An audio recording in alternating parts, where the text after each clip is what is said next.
Can We Talk podcast, episode 70. I really can't believe I've done this 70 times, but it's actually more because I'll give you a little bit of backstory about the pod before we get into you. I started the podcast in 2019, and I know people listening have heard the story 150,000 times. Hear it again. Don't care.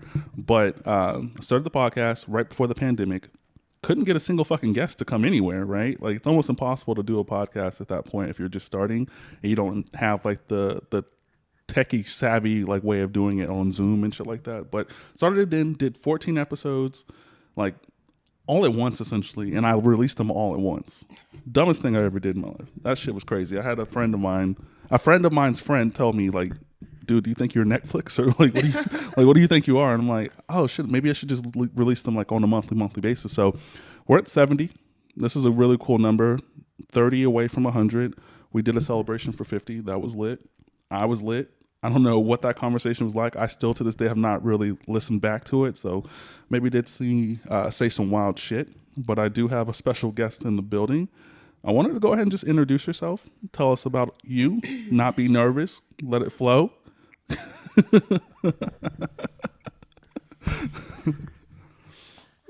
Oh, that's me. I know now. Yeah, you're the guest. Yeah, no, I'm the guest. My name is Avery. 28, almost 29. We're just gonna call it an even 30. So my 30 plus this episode 70 puts us at 100.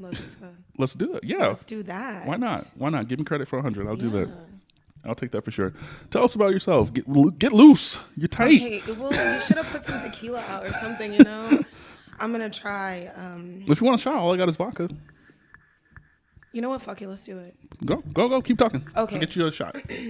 I'm a tequila connoisseur. I love all the tequilas, but I guess today we're going to do vodka. I am currently transitioning out of the military. I refer to myself as multiple people sometimes. I'm sorry. I've been in the military for 5 years. I've seen some wild shit. Can I cuss? Am I allowed to cuss? Oh. I don't care about this. This is not for children. Not for children. Okay. Me neither. I'm kind of smart. A little bit. I prefer when other people tell me, but sometimes they forget and I have to tell them. So, thank you. I was recently in Europe, and we're doing shots, and all the Americans, you know, we like tap together and then tap the glass. I'm like, why do you do that? What? I don't know. I'm recording. What? Spicy. Not spicy. Well, this is the first time I think we've actually taken a shot on the podcast. I think I did on episode 50 as well. Oh. But yeah, gotta relax. You gotta just let it flow. You know what I mean? I'm in my head a lot in my head, and it's perfectly fine because like when I started the podcast, I was so awkward. I think I did an episode where it was just me, and this is well before I had any of this set up, when this wall was literally bare. There was like nothing here, and there was that couch over here, and you know, just decided to destroy my whole living room and just say, fuck it, I don't need a living room. I need somewhere to record a podcast. But like, I was so nervous. I was like, damn, what if people don't like me? Like, what if I don't know what I'm saying? Like, what if someone listens and they're like, damn, that's a dumb person? And then I got to thinking, I'm like, a lot of people are dumb people already. true. There's already a lot of people who don't know what the fuck they're talking about. No fact checks or anything like that. We don't talk politics on here. We don't talk religion. We don't talk fucking gossipy ass like magazine shit either. We don't talk TMZ here. We just talk about life, like our own personal lives. There's people, because we are in 15 countries. Shout out to the Can We Talk podcast. Hey. I don't know why people in other countries want to hear about my drive to I-35. They tend to really like they tend to like really like those episodes when I talk about Austin, because a lot of people will never come to this city and they think it's a cool city. I don't think it's a cool city. Yeah, recently I have discovered that people are like, oh my God, Austin's like No, it's not. It's not New York. It's not Atlanta. Like, it's none of those places. It's just... It is getting big, though. We do have our own soccer team now. We're part of the pro sports team realm. I do want to say to all those Californians out there, please go home. Please go home. Get out of Texas. Facts. We don't need you. Maybe we do need you. I don't know. It's weird. I need y'all to like go away so we can go back to like rent that's affordable for a single person. You Facts. know, like Facts. Yeah. I might move to Round Rock here in the near future. See what that looks like. But yeah, let's take a shot and then let's okay. get back into you because I think this is the first time I stopped the whole podcast to get a fucking shot Thank you. I appreciate at it. 121.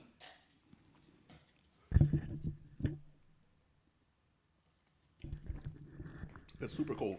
It was a very big shot though. Can you Oh put shit. that? Yeah. Thank you. Whew, okay. I feel loose. So military, right? So I was telling you before we started recording, like I tried to go to the military.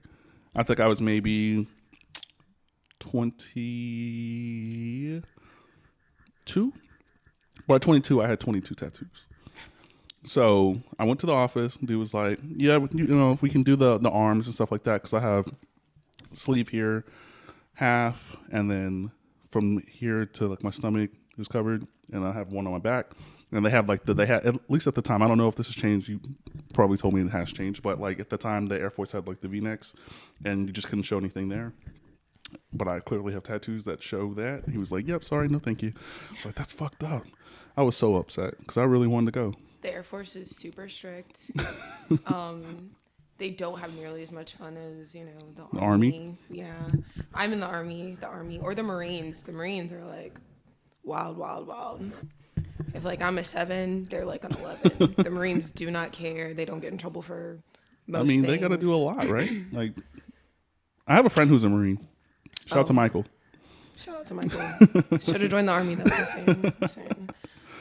The Marines are like children. So if you think about it, like the Marines are like elementary school. The Army is like high school. The Navy is like trade school, and like the Air Force is like college, like grad school. So I'd love to be on a boat. Like and the thing is, like people are gonna hear me say this because I don't like boats.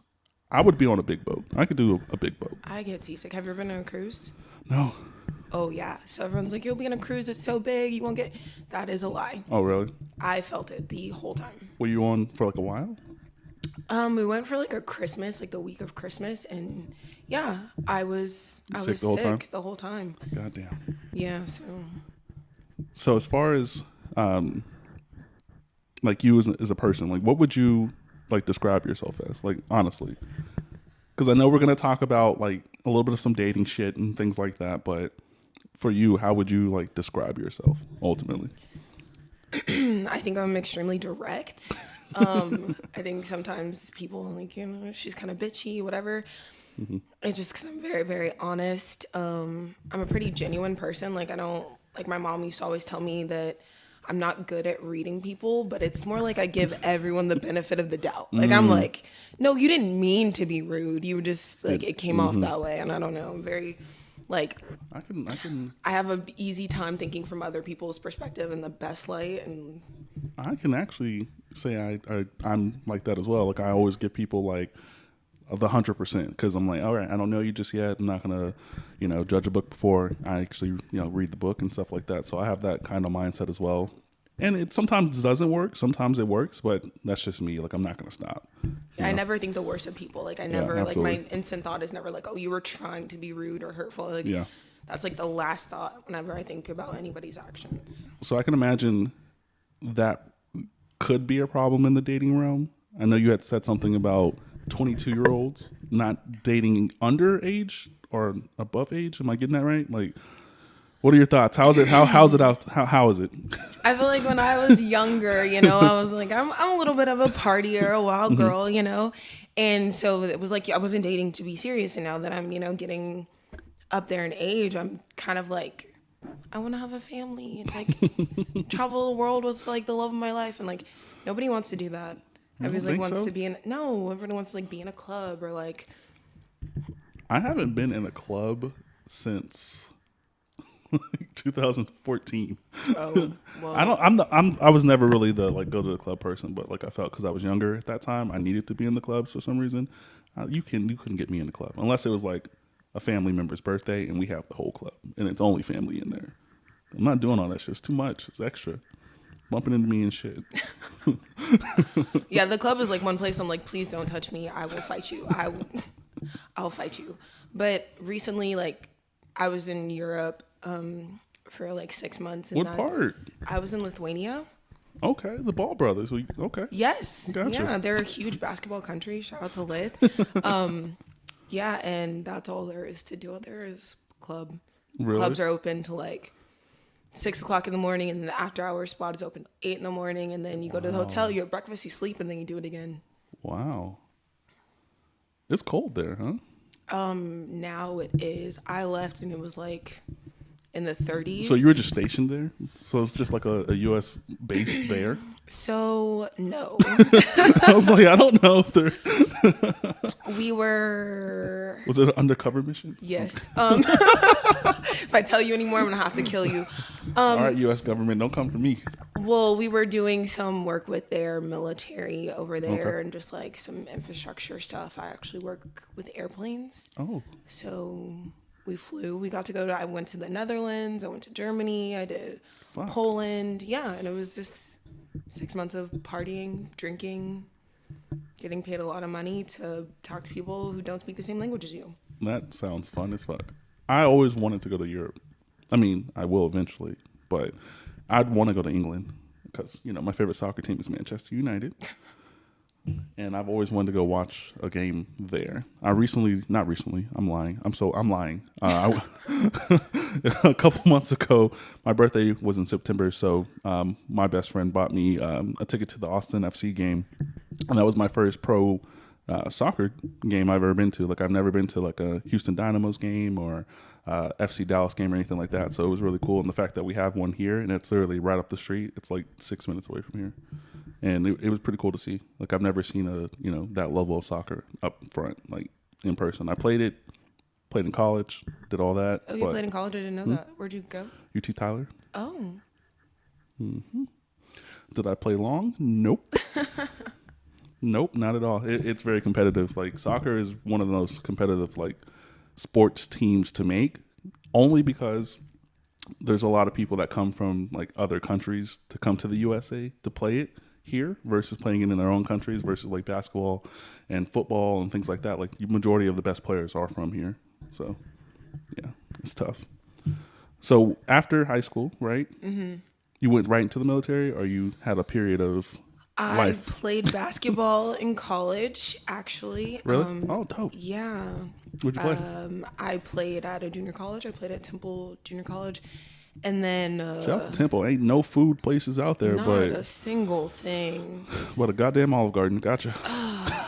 There's the taco place. What taco place? It wasn't there when I was at Temple, but it's there now. They got 2 Chick-fil-A's. 2. Okay. Yeah, that's when you're moving up, when you get 2 of them. Yeah, 2 Chick-fil-A's and 2 HEBs. Where I'm at in El Paso, wow. we have no HEBs in El Paso. It's not even really Texas.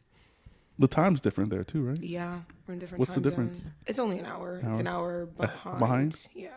My brother lives in California, and every time I'm not sure why he doesn't, or at least back then. Now he has his family and stuff like that. So maybe driving from California to Texas isn't the smartest thing, but his halfway point is El Paso, so he'd always stay there, and he would be like, "It's kind of tough." Yeah. It's a very large city. Like if you didn't think it's a big city, but it's a pretty big city. But there's a mountain that kind of like splits the middle, and all the rich people live on top of the mountain, and then everyone else. Yeah, that sounds like Austin too. The Westlake area. It's a little bit above sea level. No, literally, like above El Paso is like the rich people. The college is up there. Like downtown's over there. Below the mountain is like Is it a UTP? EP. EP? UTEP? Yeah. Okay. UTEP. Okay, gotcha. Aren't there like a bird? Is that UTSA? Yeah, UTSA is the Roadrunners. UTEP is the miners. Oh, okay, yeah. I was thinking because it's like similar colors, right? It's like orange. Yeah, they're blue. orange and blue and white. Gotcha. Yeah. So you live in El Paso. So do you live on a base, or is it just like residential housing, and then you drive to the base, or? I'm fortunate enough to live in my own apartment, so I don't live on base, and the on-base housing is atrocious. It is like, think your college dorm room, and then split it in half and put a roommate in there. And So it's not like housing, because I know, like my family's a military family. I'm probably like the only male out of my immediate family that didn't go to the military. So I've been on certain bases. Like I've been in California, there's certain bases, and they have like residential like houses, like for really So cheap. it's kind of like dependent on certain things. Different bases and different branches have different rules. Pretty much a standard rule is if you're an NCO or like if you are high enough in rank, you don't have to live on base. If you have children or a spouse, you don't have to live on base. And then it really just kind of like varies from Okay. there. But on base housing, depending on where you are, depending on where you're stationed, it's is more different. Okay. expensive or less expensive. Like for us in El Paso, to live on base is more expensive than to live off Oh, base. God damn. I wouldn't have thought that, but then again, I don't know everything. Well, they give you like this is how much we will pay for your housing. In El Paso on base, they automatically take it all.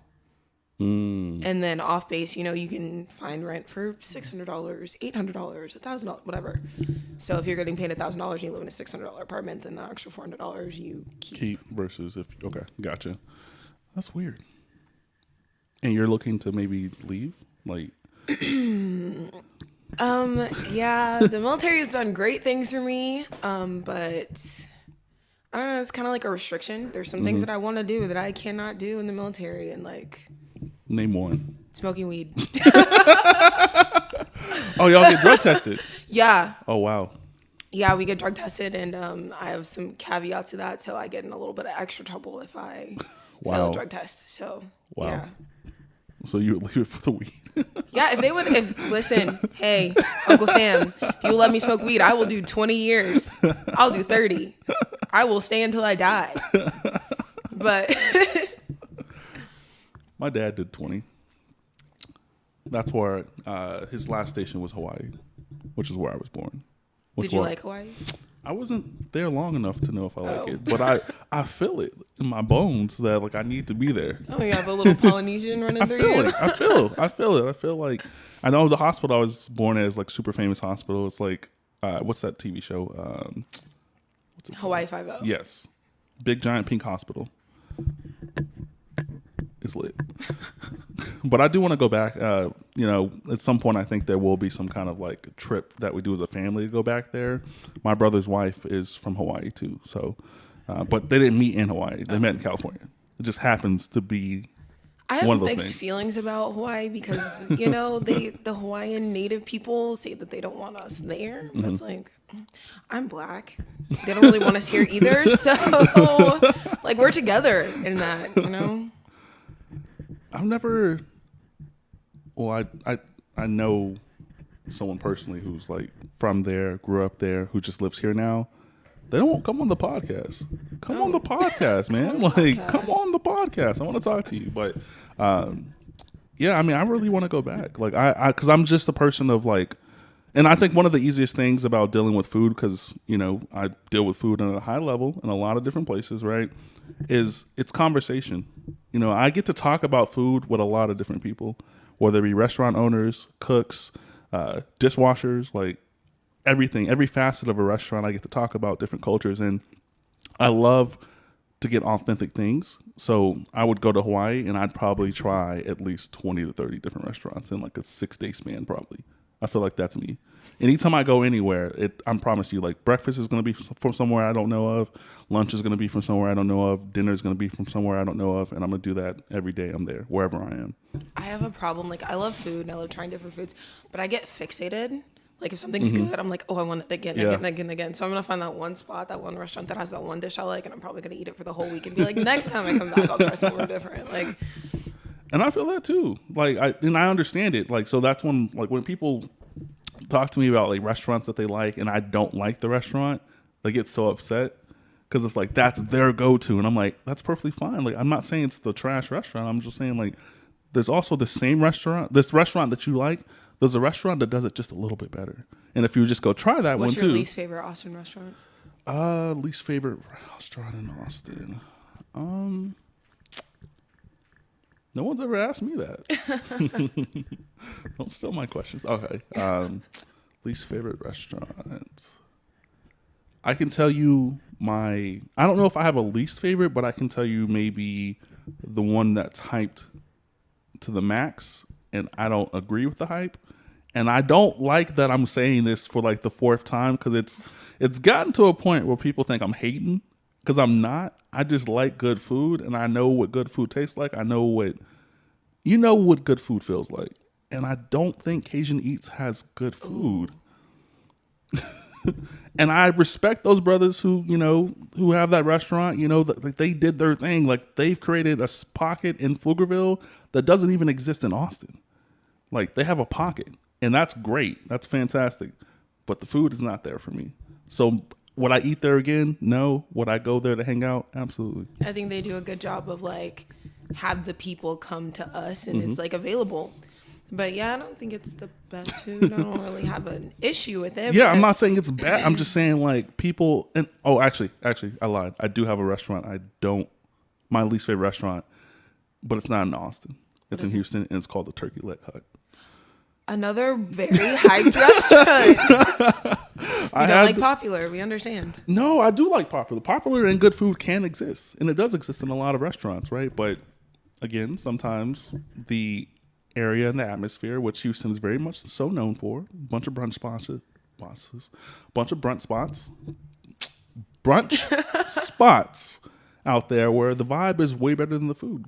Yeah. Like you're not really going there to eat. You just happen to be there and there's food there. There's a lot of like the Oasis is very much like that. The Oasis you go there is for trash the too. atmosphere and the food sucks. It sucks so bad. Yeah. I went there. And now it's so open that like you don't even have to order food to go there anymore because there's so many shops. There's like little shops around. You can literally just walk around that bitch. Like that's the worst thing they could have ever done, but it's still packed to the brim there. I think the last time I went to the Oasis, the manager, I was like, the food is wrong. This is cold. And he was like, okay, but isn't the sunset beautiful? And I'm like, well, got me. I guess that's what I'm here for. Did I order the sun? The part I didn't have to pay for is the best part of my meal. Okay. It is a nice restaurant. Like just the way it's built, but also, God, we can go through a whole path of restaurants. I think that are trash. The Hula Hut is trash too. I've never been there. It's trash. Like it's nice view, not as nice of a view as the Oasis, but it's off the water. But it's still also trash. But the vibe isn't there either. That's why I'm always saying like. That's why Cajun Eats is still a fire place because the vibe is right every time, but the food may not be right. A lot of these popular places have no vibe and the food sucks. You know what I mean? Like that's the difference, right? And that's why I still support Cajun Eats. I will still go there and hang out, watch some random woman jump on a horse. Like I'll do that. I'll still pull up and play Jenga or whatever they got. Like I'll still do that because it's a black-owned business. I feel and the hookah spot that's hookah. They even have a barbershop. Oh, I didn't know that. Yeah. You can get your hair cut, ride a horse, and get drunk. Like all in the same place. It is the spot. The food's just not that great, but it is the spot. They need more parking. That's what they really need. They need to do something with the parking situation over there. I've never had a problem parking there, and I've been going late too. Oh, maybe that's why. I don't know. I always end up having to like park across the street in a little ditch. But shout out to those boys, man. They're from here. They created something that's amazing. I know, again, for the 500th time, I'm saying the food's not that great, and then people will have something to say about it. And I'm just like, it's the truth. I'm so sorry, guys. You guys are probably lit when you're there, so everything's kind of heightened a little bit when you're lit. So the pasta may not taste the best while you're sober, but it may taste fire while you're lit. Again, shout out to them. Again, I'm not hating. Good vibe, good atmosphere. Beautiful atmosphere. Yeah. Tons of black people. Love it. Love that. Great music. Fun time. This is the last time I'm talking about Cajun Eats, allegedly. I said that last time, but... Oh. Oh, well. It's still a great place, which I didn't say last time. But anyway, what about you? Let's go favorite. My favorite? Mm-hmm. Okay. I am an Austinite, and I love Kirby Lane. I've never been to Kirby Lane. Oh, my God. I love Kirby Lane. They are vegan option, vegetarian option, gluten-free option. They have a different pancake every month. They will accommodate. I didn't know they sold pancakes. Okay. That is like their most famous thing. I've They are never been open there. 24 hours. They have a bar. They do brunch. They have a bar? Yes. I had no. I've Kirby had Lane friends is. who've always tried to get me to go because I worked in the service industry for many, many years, and we get off at fucking 10, 11 o'clock at night, and then let's go to Kirby Lane. No, like, why would I want to go there? I don't love know. Kirby Lane. This is like the first place I go whenever I come home. I love Kirby Lane. There's not a Kirby Lane in El Paso. No, I think they're literally only in Austin. There's one downtown on the Drag. There's one on Round Rock. There's one on 183. There's probably some more. But those are the three that I visit the most. Oh, wow. Might have to try Kirby Yeah. Lane. Yes. Please. Get your pancakes rolled up. It's the thing they do with the grill and they like turn it into a cinnamon roll. It's, yeah. Okay, what's your second favorite restaurant? Second favorite to Kirby Lane.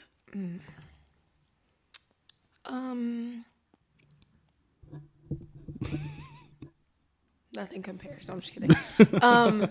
Mooney's is pretty good. Oh, Mooney's got the best burgers, you know. They have bomb fries. I love French fries, which is crazy because I don't even like potatoes. But a good French fry, I'm a sucker for. I mean, that technically means you like No. if you like French fries. If they're like steak fries, like if they're too thick, I can't do it. But the thin, the crispy ones are like the really good. Yeah. Mooney's is fire. Mooney's has great French fries, and they have a vegetarian burger. Never had that. Yeah. But there used to be one in Pflugerville, and I hate the fact that they took it away many, many years ago, of course. But yeah, Mooney's is probably my top burger. After Wayback. Is it called Wayback? Wayback Burgers? I think that's what it's called. But it just opened up here in Tech Ridge, and it's on par. Burger-wise, fries-wise, nah, not even close. For those like meat eaters, Dan's and Fran's. You've ever been to a Dan's or a Fran's? Dan's is like the diner looking one. I've never been, but I don't. I'm not really a burger person. Like, I don't like bread. Well, they're what? Yeah, I'm not like a bread person. Like if I do get a burger, it's usually with like a lettuce wrap or something. That's real new age of you. Okay. That's always been me though. Shortstop. I've had shortstop. Maybe 10 years ago. Oh my gosh. Well, we're going that far back, like Top Notch, you know? You never had Top Notch burger? No. Oh, well, there's no more Top Notch anymore. That was Word? Yeah, that was with the colorful. Didn't have like the colorful they like closed thing. it. Wow. They have been closing a lot of good places. Yeah, like there's some like back in the day Austin spots that were really nice, and then all those Californians came and You think the Californians did it? yes, they ran us out with all their like crossover food places, their Asian Tex-Mex things. Love Asian food. I do love Asian food. Let me not hate on them too hard, but there's some old favorites that got closed down because of the new age. Are you a fan of Korean barbecue?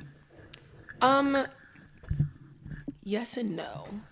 So like the flavor, I do like the flavor, but being a vegetarian, there's not a whole lot of options. Oh yeah. Can't really grill lettuce. No, you can't. I like tofu. I'm a big fan of tofu. A lot of people have trouble with tofu. I don't.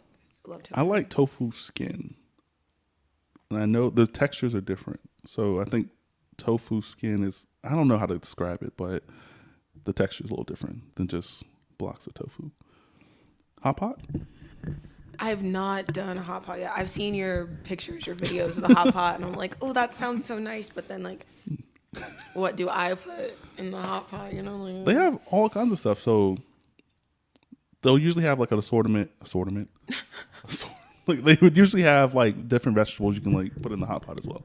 So you can split up your broths. If the person you're eating with is like mad meat eater, it can be separate. So you're not having to deal with that as well. So they have tofu you can put in there as well. oh, okay. Sprouts. Take me to hot pot. Let's go to hot pot. Take me. Let's go to hot pot. I've been to and the craziest thing is like when I originally when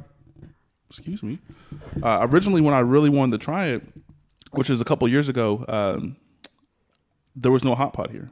And this is maybe 2020. But I went to New York and there's hot pot everywhere in New York, like the entire state. So we were in Rochester, tried it for the first time. The entire state. It's like the size of Austin. No, I'm saying like the not just New York City, like not just that part of the state, like the whole state The whole itself. state is the size of Central Texas, but I understand. Go ahead. Every part of the state has hot pot, is what I'm trying to say. So like you can't go to Killeen and be like hot pot. There's no hot pot here. Yeah. But there's hot pot here. You know what I mean? But went there, tried it for the first time, it wasn't really it for me. And I was really disappointed. Got mad. So I got back here, went to H Mart, did a lot of research. Love H Mart. Love H Mart too. Shout out to the one in Cedar Park, even though they call themselves the Austin H Mart. Whatever you want to do, guys, you're in the Cedar Park. But went there, got all the ingredients you would need and want for a hot pot, made it at home. I even have the split pot thing too here. Made it, fantastic experience. Cost less, tastes better, and everything. And ever since then, every time I see a hot pot place pop up, someone will tell me, or I'll get some kind of like, Facebook knows me best. They'll tell me, new restaurant on Wednesday opening. I'm like, all right, cool, I'll go. And then I'll go. And then just tried this one out there in Cedar Park called Hot Pot Alley. Fantastic. It's fantastic. It's better than I could do at home, and it's better than I've had in other restaurants. So, yeah, check that out. Hot Pot Alley. Yeah, I definitely will be checking that one out. And it's a combination. I think they have two restaurants, so Hot Pot Alley and then Noodle Alley. So the noodle place is just like your assortment of noodles, and the other place is just full hot pot. So it's pretty lit. Have you ever went to a restaurant and like the food just wasn't it? Like you were hungry as hell, you show up, you order what you think you want, you get it, and it's like, damn, I made the wrong choice. That is okay. So I feel like I've done that so much in my life that now that I'm an adult and I make my own money, I order everything on the menu I want. If I see it, I'm gonna order every single thing on the menu that I want. And if it's okay or whatever, I only take a bite. There's very rarely that I eat the whole thing, but like I'll 20 items off the menu, 10 items, like whatever. If it sounds good, you only live once, and I'm gonna order every single thing off the menu that I want. That's how I am with restaurants too. Like if I try a restaurant for the first time, I'm always going to order multiple things. For one, quality. Like if you can do 3 dishes in a row at a restaurant and they're all good and executed like right, that's a good restaurant. If I go to a restaurant and order 3 things and maybe one thing sucks, cool, I just won't order that again. I'll order the next 2. If I go to a restaurant and order 3 things and they all 3 suck, I'm never coming back. So I always order like multiple shit. I recently had, I keep saying recently, this was like a month ago. A friend of mine had asked me, they were like, you eat out a lot, right? And I was like, yeah, absolutely. Absolutely. I cook a lot and I eat out a lot. It's a lot. I do a lot of food shit. She's like, why are you not fat? And then also, how many restaurants do you think you've tried in the last year and a half? I take a picture of every first time restaurant I've ever eaten at. If it's the first time I'm eating it, I don't care if it's fast food or a full-blown restaurant or if it's a fancy restaurant, wherever the case may be, I take a picture of it. I have hundreds and hundreds of photos from the last 3+ years or whatever. So I looked back, counted every single one, and I had tried 117 new restaurants in the last year and a half for the first time. And then I told her that, and she was like, how? And I was like, I don't really know, because like I'll go to Houston for 4 or 5 days, right? And again, like I was telling you earlier, like each day I try 3 things in the same day. So by the time I'm done, I've tried 15 places in the 5 days that I've been there. Come to El Paso. Discover some things in El Paso. I know. There may be something in the works that would have me in that region of Texas. Well, let me know. There may be some things that may put me in that region, because there are some. One of my bosses is from El Paso. Excuse me. And she was telling me about this famous like taco place, but I feel like every person who I've talked to from that area tells me about a famous taco place. Yeah. So I would definitely like to go out there and just go crazy. But I've also heard some weird stories about some dangerous things that happen out there. So El Paso is a wild place. El Paso is a wild place. You need to mind your business. Don't look too hard at anybody. Just yeah, so it's like danger, food. Like, which one's more important to me? Like, risk it for the biscuit, literally. Risk it for some tacos. Facts. Yeah, recently my parents came to visit me in El Paso and went to a place called Salt and Honey. Mm-hmm. It was a brunch spot, and it was amazing. They had these like fries with cheese and like their house spiced honey on top, and I haven't been back since, but I've been thinking about them every day since. What's we the went there. drive? Is it like a couple hours? 7? 8. 8? It is 8, but it's different time zone, so it's like 9 Because it kicks you forward, back. back. Yeah, so when I drive to Austin, it's 9. Like, it's a 9-hour time difference, even though it's an 8-hour drive. Okay. But then when you go back there, it's 8 hours, and you get an hour. What'd you say the restaurant was called? Salt and honey. It's like salt plus honey. Like the plus sign? Mm-hmm. Get this mic out of my face. Yeah, they had like baklava pancakes. They had espresso flights. They have a bakery. And it's very like cute. It would probably thrive in Austin. There's like lots of plants and open windows.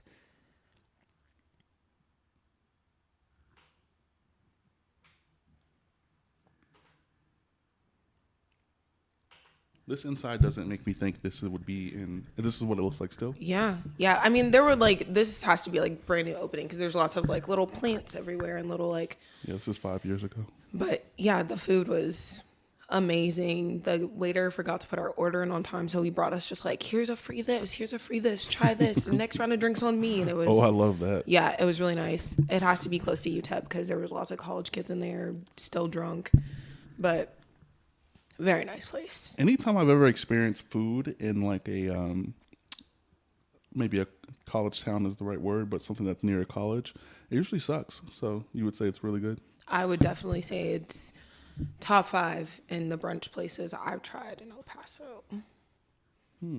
Yeah, it would, but I mean, I don't know. You're picky. I'm not picky. You're just a like connoisseur, and just I'm like not. good.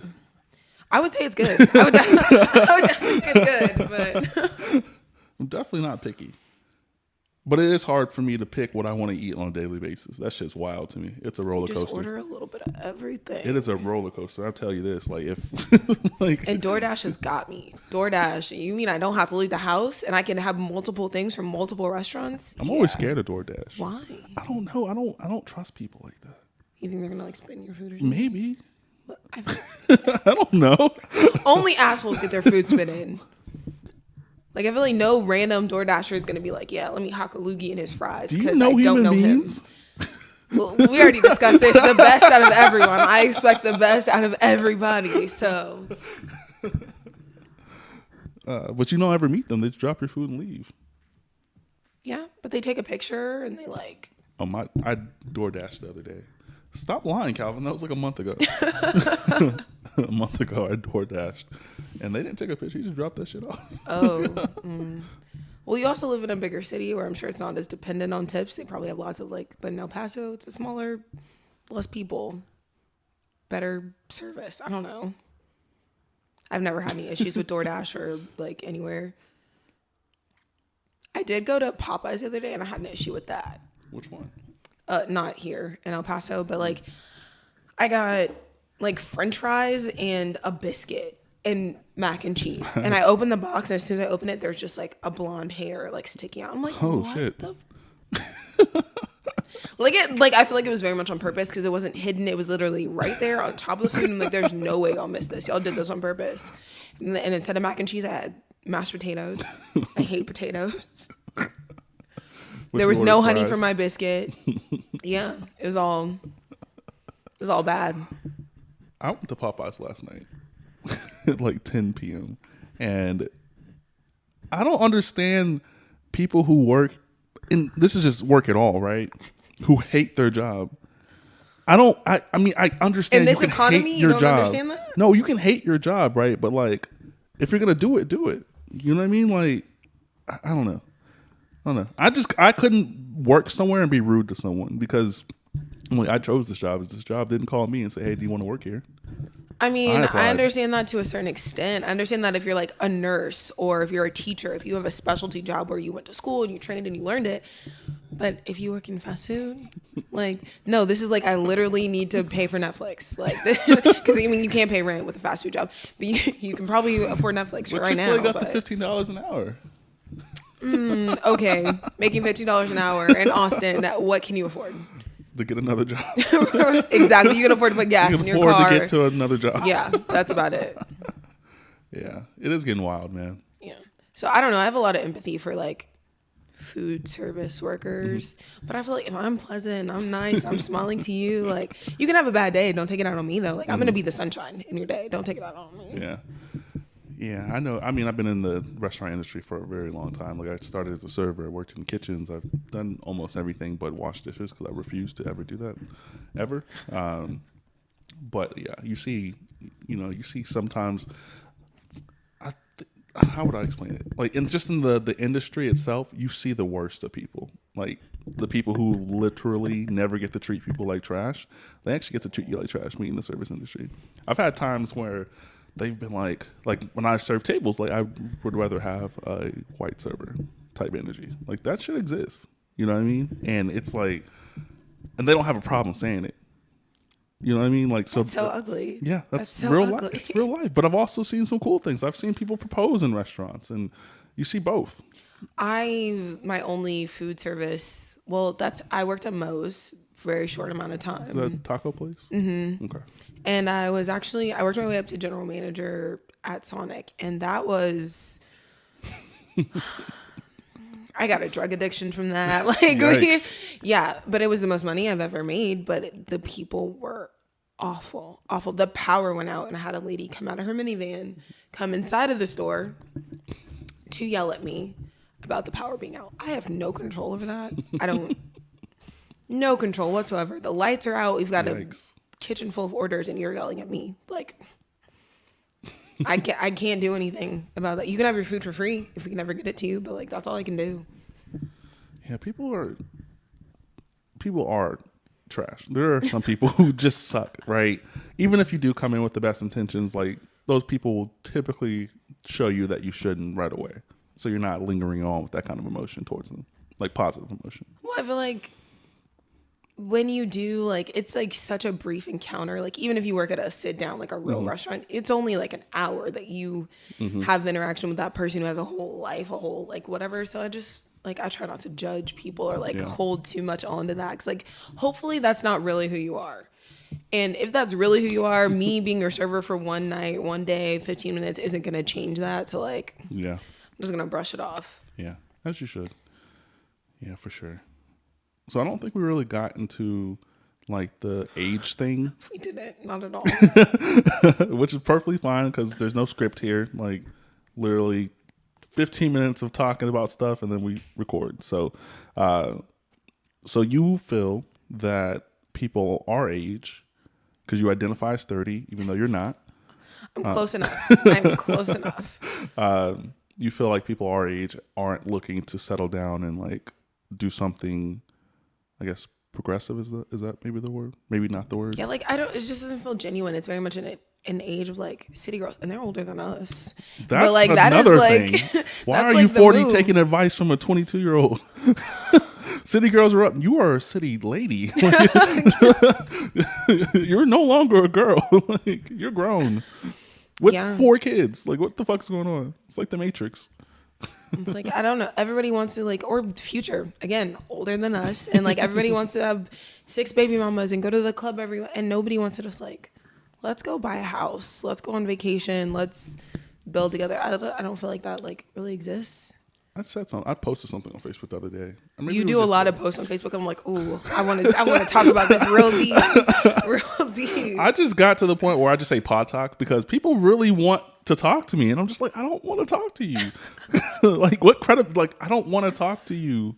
People be in my DMs all the time, like, man, that question that you posted. I'm like, I don't want to talk. I put pod talk, which means if you're gonna talk about it, come on the pod. If not, I don't want to talk to you. And then people be sitting there writing on long ass fucking paragraphs and shit that I'm not gonna read because I don't care.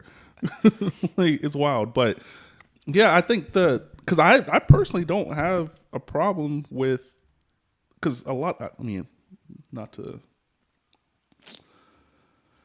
A lot of times when women deal with me personally, it's always like they think I'm just about to cook for them every fucking night. Like they see my meals and they're like, oh, cool. You've just handled the meals, and a lot of times I'll handle the do sex. Like yeah, like people do tend to like think of me as like a constant. Like if they deal with me, this is what's constantly going to happen. That's not the truth. It's not the truth. I'm not going to cook for you every day. I do feel like that's also an issue, is that like, I don't think I'm the most attractive woman in the world. Like, I know there's hotter girls out there, whatever. But I feel like a lot of people like, oh, you're attractive, and that's the only thing they think about. Like, oh, I just want to like be able to say you're my girl, or I just want to have sex with you. Like, I don't actually care about you or what you think or your views. And it's like, I'm a person. Like, Yeah. you know, I'm Chef Calvin, and like I cook, but I also have feelings and emotions and Yeah, thoughts, and like, facts. and nobody Facts. cares about that At all. No one cares about It's that. the aesthetics of everything. Everyone wants to look like they're doing well when they know they're not. In relationships and also outside of relationships. I don't think people, because I think one thing that happened, and then I think I'm going to go over the status I posted if I can remember it. If not, I'll just find it if I can.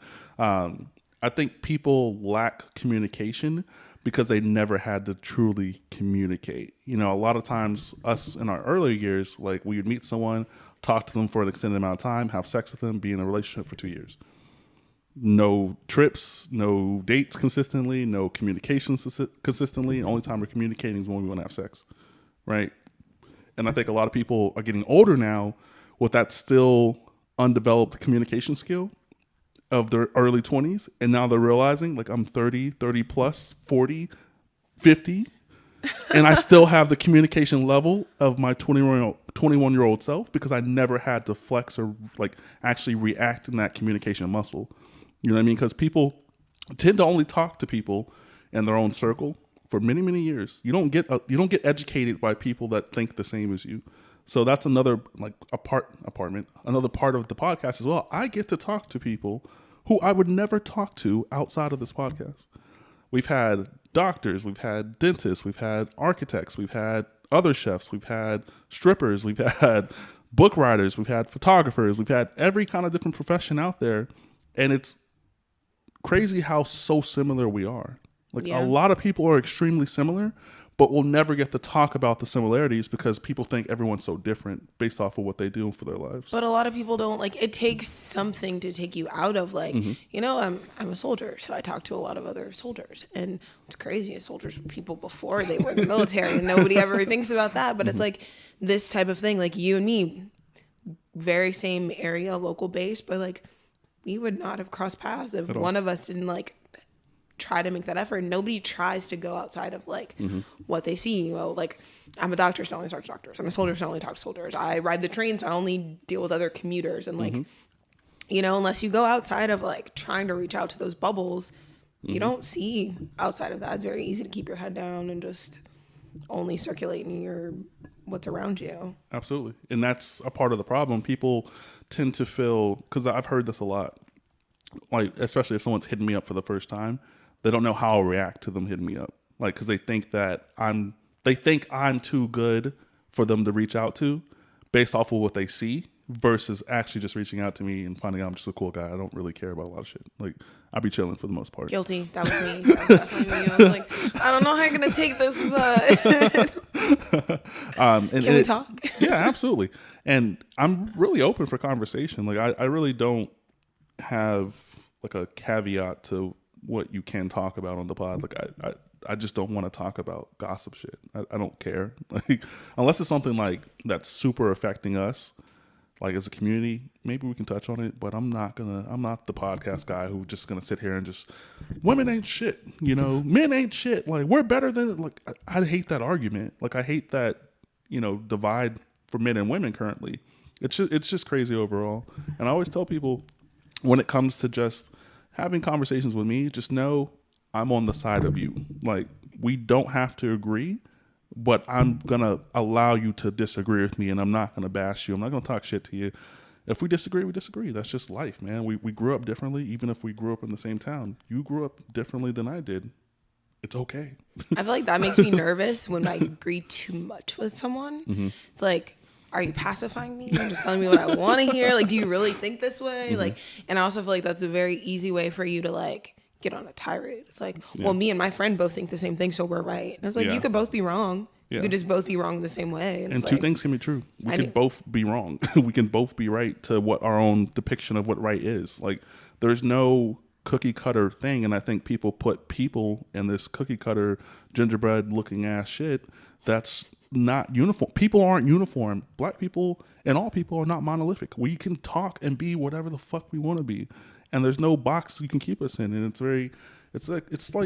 it's sad to see it. You know, a lot of people, not a lot of people, everybody, like arguing with each other. Like that's all I see on the internet, man. Just like black people arguing with each other. I'm like, you know, if y'all just sat down in the room, probably 90% of your argument, you guys actually agree, but don't know how to articulate. That goes back to those communication skills. You're still talking to each other like you're 21 instead of like you're grown adults with thoughts and ideas. Like, absolutely. Very much that, yeah. Communication's a skill.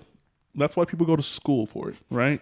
It's not something you just wake up and be like, I can communicate today. No, it takes time, it takes effort, and you have to learn how to communicate with different people. Just because your old dude like this, new dude may not like that. And just because it was positive in your past relationship, people will always bring whatever is positive, leave the negative, and bring it to the next one. But that positive from the previous could be negative for the new relationship because maybe that dude don't like that shit. You know what I'm saying? Like people don't. But you also have to have your friends who are, or the people around you, like, that's fucked up. That's not the right idea. Or so and so did this. You need to. Mm-hmm. And a lot of people are like, well, I have this many followers and I don't have to listen to you because all my followers think this. Like, no, you're wrong. You need someone in your real life to tell you, like, you're actually 100% wrong. People have still to love you though, but you're wrong. Absolutely. Yeah. People got to disconnect. And a lot of times on top of that too, like I had, who posts someone? Okay. This is one of the posts. This is not the post I was thinking about earlier, but they were saying that dating in this age is more difficult due to social media. And I couldn't disagree more. Really? Yeah. I think it's absolutely easier to date with social media. Why? Because for one, not everyone looks the same, but like everyone's doing the same makeup tutorials. Like everyone's doing the same hairstyle. Like everyone's dressing the same. Like everyone's kind of a carbon copy of what they think cool is, right? You know, growing up, like we only had like 5 people who dressed a certain way in your little, like not your circle, but like your town. You had those 5 skater guys who dressed like skaters. You had the 5 emo guys. You had the 5 gangsters who grew up in the suburbs. You had the 5 real gangsters that didn't grow up in the suburbs. And you had the girls who hate girls but hang out with girls. And you have like all these facets and these like hierarchies. Like when you're growing up in your city, social media has been able to elevate that to the point now that you can see that same hierarchy in other places, which means you don't have to be stuck here. You can expand. You can meet somebody from Dallas and not go to Dallas. You can meet somebody in Colorado and not go to Colorado right away versus you being stuck here. Like, I don't have a problem with dating in social media. That's never been an issue for me. For one, I tell people right off the back, if you think you're going to control anything I post on this internet, we're not going to work. I agree to what you're saying, but I don't think that makes dating easier. I think it makes it easier to be like, this is me, accept it. Or like, you know, but like, I don't think that makes dating easier because like you said, we're all individuals. So like you are a chef and you run a podcast and you're this, and you check all these boxes and we're not like close to each other. But like, if we were dating, like, yeah, I could talk to you every day. I could see you. I could see what you're posting, but that doesn't build a lot for us outside of social media, outside of like what I can see. Or, you know, like, oh, I saw you were at the club and I saw a video of this and this and this and I didn't like that. Like, okay, but I wasn't there and I don't know what it was actually like or what it would have been like if I was there. You know what I'm saying? Like, it makes it easier maybe to see somebody's more of their life, but it doesn't make it easier to get to know a person. No, and I mean using social media as a medium to start, like using that as the starting point, right? You meet them, after you meet them, then you can kind of show them. But everyone's a facade on social media, like. That's why I really don't do phonies. A lot of social media. Phonies. A lot Everyone's of them. Fucking phonies. Okay. Fake. No.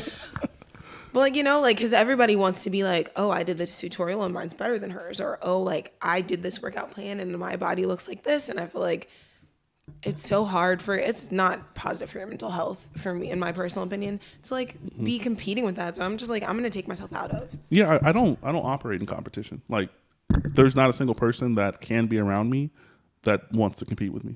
That's why a lot of times, like, as people have noticed, I kind of discussed this in the previous pod about, like, because someone had brought it up, they were like, I know you have like a lot of female guests and things like that. And I'm like, yeah, I do.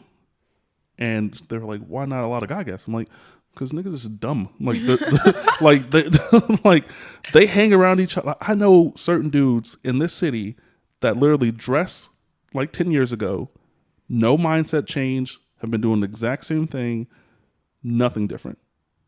And I don't want to talk to those people. And it's crazy that I say this, but a lot of time women do actually go outside of their own comfort zone to try new things. Dudes don't. Dudes like what they like. And they're not going to go outside of that comfort zone. Women do go outside of their comfort zone. So it's a lot easier to mandate a conversation with women. And that's what I like. I like conversation. I don't want to just sit here and talk about how women ain't shit for an hour and a half. Well, I also think that notoriously women are more communicative than men. You know, she's always nagging. She's always talking. I don't agree with that. You don't think so? No, I don't think so. I think my personal experience with men, it's always like, tell me how you feel. What do you think? Like, I gotta ask a lot of questions just to get to like A to B. But I feel like women is like, well, me personally, I'm just, I'll talk forever. I will tell you exactly how I feel about anything to death. And I think that's a part of it. That's a part of the conversation talk, right? Like, a lot of time men, the only validation they get from women is when they like them. So the communication is usually not from man to women. It's usually women to guy because we have to get your permission to deal with y'all. You know what I mean? Like, even if a guy hollers at you, right? He's not really communicating with you. He's just telling you, hey, I like the way you look. He's not really looking to talk to you. Maybe looking to fuck you, you know? Yeah. You know what I'm saying? Yeah. So, like, women will women do that too, trust me. Yeah. Women definitely do that too. But I think it's just a communication thing, right? Because men don't talk to women that aren't attracted to them, if that makes sense. Like, I don't know how to explain this, but I'll try. I'll try my best if I can break it down. So I think men only have conversations with women who are attracted to them, and that's their only experience with women. A lot of times men don't have platonic relationships with women to actually speak to a woman outside of a relationship setting. So when you're in a relationship as a man, you may not want to really tell the truth to that woman because that could ruin your relationship. And a lot of times men have that experience to where that's exactly what happened when they told them their feelings. So that's the only true communication they've had with women is in relationship settings versus having a homegirl that's actually a homegirl that you're not fucking, to actually sit down with you, go hang out, go to the club together, go out of town, just be cool with a person who is of the opposite sex and not be sexually attracted. And even if you are, you know that line's never going to be crossed. I feel like that's the problem, though, is that, yes, platonic relationships between opposite sex are healthy and helps like grow your mind in different ways. But if a woman is caring and communicative and attractive, you're automatically like, how do I fuck her? Like, how do I make her mine? How do I put my stamp on her? You don't want to be friends with her. And so that's really dope that you say that, because a lot of time that kind of feeds into the notion of the men don't know how to have communication with women outside of a relationship setting, right? So that's the only time they actually talk to outside of, well, actually, no. That is literally the only time they will ever have a conversation is in a relationship setting, right? Unless it's a sister, right? Yeah. Or someone they're a cousin or someone they're related to and grew up that way. That's completely different. But because that's what men typically think women want. They just want someone to. But the lay minute a woman tells you like, "Hey, I just want to be your friend," it's like, well, she's rejecting me. Like, the male ego is fragile. I'm sorry. Yeah, it is. It really is. And so I can't absolutely tell you as an attractive female that like I just want to be friends with you. Exactly. I don't want to have sex. It's not a you thing. It's just like I'm just looking for. Well, you just want me to buy you dinner. Or you just want me to like. No, I genuinely think you're dope. I just don't want to move in that avenue with you. I just want to be friends. And men don't hear that, or they can't hear that. It automatically feels like rejection instead of like someone trying to build a friendship. Excuse me. And that's another point that like goes into that too. Like, they don't know how to operate outside of a relationship setting. Like, no, women aren't coming up to me and I'm like, hey, let's be friends. That's not what happens. Usually it's a try and an attempt, and then it's like, oh, we can be friends. Versus a woman proactively reaching out like, hey, I think you're dope, man. Do you want to collab on something? You want to like be friends and stuff like that? That's an easier path to friendship than a guy saying, hey, you're cute. I like you. Let's go on a date. And you'd be like, we could be friends. Yeah, that's going to hurt his ego. But if my whole approach in the beginning was let's just be friends, or like let's try to like work together, I like what you're doing, it's not really her fault. It's not necessarily his fault either, because like you said, that's the only way he knows how to communicate. But it's like, what do you do? How do you do that? how do I as a woman come up to you and say like, hey, I want to be your friend without you feeling away already, or you even giving me the time to be in the room?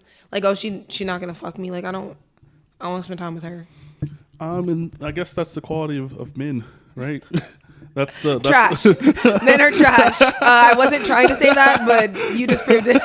Like, that's the quality of men. Like, I can't speak for all men. I know for a fact, like, a lot of times if someone reaches out to me on some, like, let's talk on some, like, relationship stuff, I'm usually friend first. Like, I don't date or deal with women without being friends with them first. That's a fact. I don't care how fine you are. I don't care about nothing. I'm easily a good male platonic friend because I don't give a fuck. Because if I wanted to fuck, I know I could. Like, that's just a fact, right? But, like, I always tell people, like, yo, let's just, we don't have to we can still hang out. Like, we can still, this, and this. Like, no, you can't spend the night. Like, no, we're not doing that off the back. And if I cook you a meal, I just cooked you a meal. It's just that. And a lot of times women have never had a meal cooked like that before. So they'll catch feelings quickly in that regards. And they've never had people just be nice to them. men are not nice. Men are not nice. They're nice to you when they want something from you. Exactly. And I don't be one nothing, right? I just like the conversation. I like the vibe. That's what elevates that to that next level. It's not that's not the base level. We got to be friends first. We have to communicate. We have to have things in common. We have to actually like to be fucking around each other while we're not fucking. Like, we just have to be in tune. I have to like you with your clothes on. Yeah. Yeah, exactly. Yeah. I've never told you for fuck. Yeah, for sure. Yeah. And again, it's a level of men. It's a communication thing. It's a skill, man. You just have to work towards it, and But don't if just. you're not wake a up. hot girl, like, not like, like I a got some hot ugly girl. homegirls. No. I'm saying, like, if you're not a hot girl, you're not at the club every weekend. You're not naked on Instagram. Like, how do you find that? Even if you are naked on Instagram, everybody wants you for your body. They don't want you for your brain. They don't want you for they want you for your bank account. They don't want you for your thoughts and ideas. How do you make friends as a female that's attractive? Or even if you're unattractive, With as guys? a female. Yeah. Find things that you guys have in common. I think a lot of times women do think I just want to be friends with the guy. Like, he's cool, we're cool, but y'all don't really have anything in common. You know what I mean? To be a male's But I look friend, up to you. to be a male's friend, you also have to have things in common with said male. You can't just be like, I want to be his friend because we vibed a couple of times and now he's trying to fuck me. What the fuck? What switch was flipped? You actually have to have things in common. If that dude, and I'm not saying you have to assimilate to that dude's things and hobbies, but if you already have that in common, use that as a vessel. If he play 2K and you play 2K, challenge him to a game. I promise you he's not going to fuck you in the middle of a 2K game. I promise you. I disagree because men will want to fuck you in the middle of anything. Not 2K. Not 2K. If you're good at it too, if you're good at 2K, he's not trying to fuck you. But as soon as that game's over, it depends on what the score was. Because the male ego is fragile. Exactly. Exactly. It depends on what the score is. If we had to start running plays in the fourth quarter, you're not getting no dick. How you play 2K so good? Practice. Have you played basketball recently? Have you been in the gym playing or? No, I refuse to play again because the male ego is fragile. I'm going to put that on a t-shirt. But men hate when you're better at things than them. If I get a rebound over a man, that's when I get a black eye. That's when I get a sprained ankle. That's when I get a concussion, is when I jump over a man or when I shoot a shot, when I score on you. Women are like, oh yeah, that's nice. Or I want you on my team. Men, no. Do you think women like women? No. No. I think it takes a very secure woman to like and get along with other women. Because I feel like even in places where there's no competition, we have nothing that is similar. Oh, sorry. We have nothing that is similar, and it's still but why would you pick her over me? Women don't like women. It's very unfortunate because if we could come together, we could really run some shit. Y'all be But together on the internet. I know that much. I know. I know some females that be under good job, congratulations. Then as soon as they off the internet, man, fuck that bitch. It's wild. My nails are way better than hers. Like what? A lot of people are talking recently about like women being held everything but accountable. Like, please hold me accountable. And I feel like I've recently lost some friends because I do like, if you're doing some dumb shit, I'm gonna tell you you're doing some dumb shit. It doesn't mean I don't love you. It doesn't mean I'm not rooting for you. But you are doing the wrong thing. I am your friend. I'm going to tell you about it. And a lot of women hate that. Like, you don't support me. You're not a girl's girl. No, you just did the wrong thing, and I'm gonna tell you about yourself. I still love you. You're still like, I still want you to win, but you are not making good decisions. I can't just be on your team because you have a vagina. Like, it does not work like that. No. And that's another point, man. like, because I sit down with so many different like women and we have conversations about life and things like that. I'm like, y'all don't really like each other. No. And then try to blame it on us. But I get it. I'm okay. Nobody likes women. Men don't like women either. I love women. I love women. Love women. I also feel like you're kind of the outlier. See, I'm for tired the general population of men. What Jasmine called? She's like, you're a unicorn, Calvin. First, you of all, are. Let's not stop using your logic brain with dumb male brain because they're not the same. And I'm like, I don't know how not. Like, look at yourself and then look at social media and tell me that you think the same way as the average man. Men hate women. They do. Women hate women. Men hate women. I think men hate that they can't communicate to women the way they want to. But that's not a woman's fault. I know. It's a male's fault. So don't hate me. Hate yourself. Like, I mean, misery loves company. You know what I mean? Like, hurt people hurt people. That's why I'm alone. Hurt people, man. Like, I have talked to, we've had several episodes with dudes, which I don't know why people think there aren't. There's 70 of these motherfuckers now, and just like tons of dudes. But I've had conversations with, and we record, and then we also usually talk afterwards. We just like chop it up real quick, off camera, stuff like that, just to kind of gauge where their mindset is too. And dudes I have conversations with do usually go towards that like male ego route thing too. And then also my best friend, who's married or whatever, like we have conversations about his life and things like that. And I always tell him, I'm just like, hey, the thing that you think you are, kind of just scale that back and then think of where you were when you started your relationship. Like, a lot of times, the longer you're in with somebody, it begins to be like, what's the word? Boring. Mm-hmm. Right? Routine and boring. And then, that person that you thought you were at the beginning really isn't who you were. You're being kind of fake to get that person's attention both ways. And now you guys realize that you guys have nothing in fucking common. You don't like each other. Yeah. You were attracted to each other at the time. Now both y'all put some weight on. You're not working out as much. Like you're just not happy. You know what I mean? So, and this is for all relationships that my friends are in. Because I'm like, y'all just got to think, man. I don't know why people don't think. And I don't know why. I hate that you think that dudes hate women. I don't think I'm the only one that thinks that. I think a lot of men are physically attracted to women, and so they have the hard time like saying that out loud. But you don't like that women are always nagging you, or they take so long to get ready, or they're insecure about other women. Like, let's list things that you do like about women. That's the harder part. So it's like maybe you don't hate them, but you don't really like them. You feel like you need them. Or you want them to want you, but you don't actually like women. Not you. When I say you, I meant men. No, I'm all men. I'm just kidding. You are all men right now. No, yeah, it is.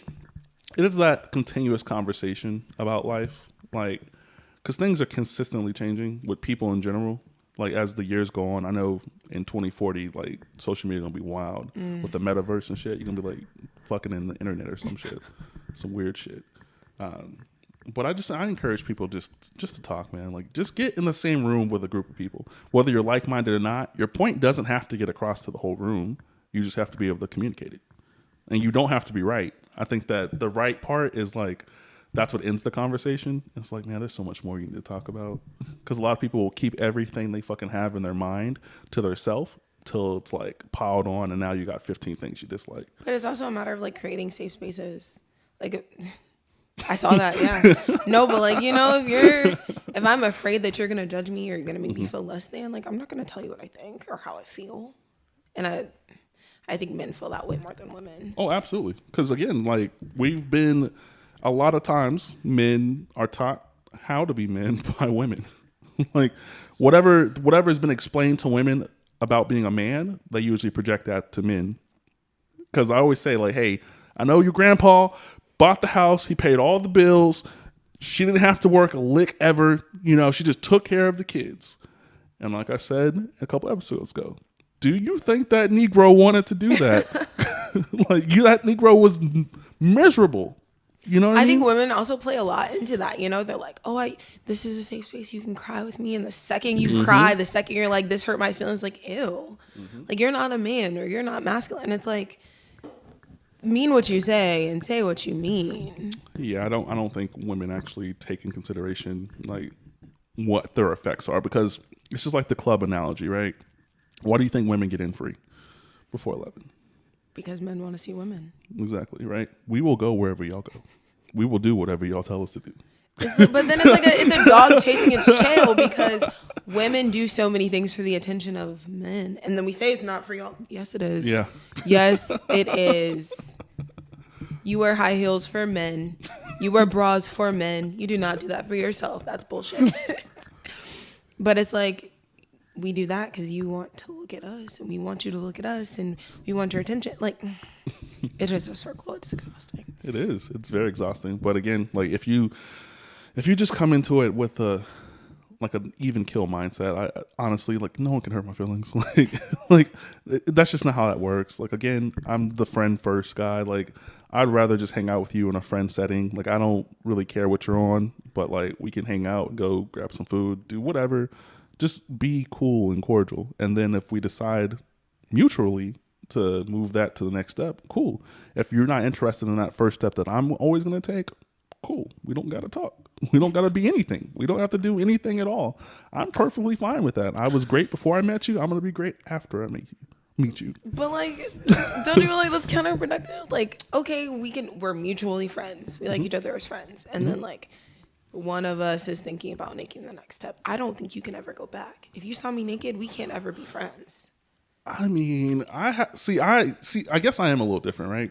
Because I have exes that are really good friends of mine that we will never sleep together ever again. That's off the table. Like, facts. Like, it doesn't matter. That's off the table 1,000%. But we're cool. Like, we can still hang out without that even being a thing, because we did that in the relationship. Like, there was periods of time where we didn't have sex at all. You know what I mean? Like, and we were still cool because we're busy. I just feel like when you have that soul tie, it changes. It changes like how comfortable I am with you or how much I share, where the line is. So even if we're never going to have sex again, it still like puts me a little bit more comfortable, or I might share something with you that I might not feel comfortable sharing that with my new person or my whatever, somebody who hasn't seen me naked, or someone I'm still in that like talking phase. And that hurts that relationship, because I am more comfortable telling you than the person I'm now intimate with. So I don't think it's necessarily a conscious thing or an I want to have sex with you again thing. It's just like, it puts us in a different place. I'm not saying I hate you and never want to talk to you again, but I am saying like I won't put you in it. We can't be as close as we were. You know, it's a comfortability thing, and it's also communication. This theme of this episode is communication, because like an ex can communicate that to me, and I can perfectly be fine with that. If you don't want to be as close as I know we could be as friends, that's perfectly fine as well. Like, I'm comfortable with what you're comfortable with. That's why we're cool. You don't think that hurts your new relationship? No, absolutely not, because they're two separate things. Right, but like when at the beginning of a new relationship, you're still like, I'm going to put on my nicest shirt. I'm going to wear cologne every time I see you. And with your ex or someone you were with for a longer amount of time, you're a little bit more comfortable. And so when it comes to those, like, even just I'm frustrated, I had a bad day at work. And even though you should be calling the person you're trying to build a relationship with, or like your mom, for me, it's always my mom. I'm always going to call my mom. I might call my ex someone who knows or who's been in that situation with me before, which holds me back from building that new connection or seeing how I deal with the person who I'm moving into that space with because I'm so comfortable with you. So it's like, I'm still comfortable with you. I still love you the same. I still love you as much, but I gotta pull it back a little bit just so I can build that relationship with someone else. I think that hurts it to be so close with someone that used to be in that space with. Well, I'll tell you a story. I love how this conversation or any conversation always comes back to this. So right before, no, it was right it was right at the beginning of 2020. An ex of mine, a person that spent a lot of time with, like 3-4 years with, dealing with each other. I mean, not dealing with each other, but like 2 years in a relationship. Outside of that, we're still cool. Family, still cool. I can still, if I go with her to her mom's place, like, hey, Calvin, how you doing? Like, blah, blah, blah. Grandparents, still cool. They still think I should have married her, whatever. We took a trip to New York, right? We drove from here to New York, right? And nothing happened. And I was also starting a new relationship at that time too. At first, the person I was in a relationship with was like not happy with it, but I was like, hey, listen, I'm going to do this. Like, this is still my friend. Like, you have to, at least for me, like I see it as a friend. It's no longer an ex. It's a friend. It's a person that I spent a significant amount of time with. So it's still my friend. It'd be the same thing if your best friend, like if you just had a best friend, right? And you called your best friend first when you're in your new relationship to tell them about your day. It's the same thing. It's the same thing. Is it? Yeah, it's the same thing. So like, and I wouldn't call my ex to tell her about anything crazy. But she's not your ex anymore. She's your friend. Yeah, I wouldn't call her at any point in time. But oh man, I had a bad day. I would still communicate that with the new girl. Like there would be because there's two separate things. Like when I'm with my friend who is an ex or whatever, right? That's my friend. Like we will go hang out or go bowling or something, right? That's friend. This is still my relationship, and I know how to differentiate the two. Once we're friends, you no longer get the girlfriend treatment. It's not like I'm gonna call you crying, like, "Oh, I had a bad day." Do you want to go out to eat? Like, it's not that. It's just, that's my friend. You can call me whenever. I can call you whenever. Maybe this is my toxic trait, but by maybe I mean definitely it is. I have an ex who was very like, our emotional connection and how he dealt with me was very natural. It was never he had to learn me. He knew me. And I feel like that's what it's supposed to feel like because I never had to teach him or talk him through how to, like, we didn't have to have a bunch of fights for him to understand how I worked. And so I feel like he is not still the person, but like, like that's what I expect. I expect that. So I automatically think like when I'm in a new relationship or I'm moving towards something new, like, is that how you would have done it? Like, okay, so that's a little different. I know it's toxic. I know it's toxic, but I also know that in order for me to move out of that, I have to stop picking up the phone and calling him when I have a bad day or when I'm stressed out. Maybe I don't call someone else. I got to just like figure out how to do it to myself. But when I'm talking to someone new, it's like, I don't like your response. I don't know what your response should have been, but that wasn't it. In my situation, my friend can call me and ask me about relationship advice for people she's dealing with, and vice versa. The Melly go is fragile. I don't have No. I'm not. I'm thinking about my ex in this situation. If I call and be like, "Hey, I'm talking to this new guy," he's like, "What the fuck?" Like, I don't want to hear that. Like, yeah, and that was her at first, right? But like, I'm like, hey, if we're as cool as we say we are, right? We use the word love in our relationship. I take that to heart. I would never say it to someone if I didn't absolutely 1,000% believe I did or was in love. If that's the truth, you and we're not together. We have no plans of getting back together ever. You know what I mean? Forever, like ever. Like it should be okay for me to talk about what I'm dealing with now because this is the me now. You met me X amount of years ago. This is me now. This is you now. You should be comfortable enough with me at this point. So like, yeah, I'm dealing with dude. He's being crazy. He's whatever. And me just telling you like, maybe you should just communicate with him better and vice versa. Like you can give me advice as well. Like I want you to be fucking somebody else. Yeah. What's up? I'm sorry. I really have to go to the bathroom. Yeah, absolutely. Go. Sorry. Pause. I'm so sorry. No worries. We're back. We took a little intermission. A little quick break, but we're back. And apparently I'm an anomaly because I have some soap. And that's funny. Again, that's funny that you say that because like I've heard that before. Like I literally had someone say, man, you have soap? Like What do you mean? Like, I cook food. Like, I have to wash my hands a lot. Pro tip for all of you 22, 21, 23-year-olds that are trying to date a grown-ass woman, put soap in your bathroom. Put soap in your bathroom. Make sure toilet paper and paper towels. Paper towels, the plus. It's a plus. Yes. Because, like, hand towels are nice, but, like, a lot of people, the hand towels are for show. Or, when was the last time you washed those? What do you do with that? You know? So... Yeah, well, we were talking about something before you had to pee. You were putting me on the spot like that. I forgot. Exes being friends. Oh yeah, I think it's perfectly fine, and I think that if you're not, like secure with yourself, that may affect the relationship on the male's half, because sometimes dudes don't want girls to have male friends. I'm opposite of that.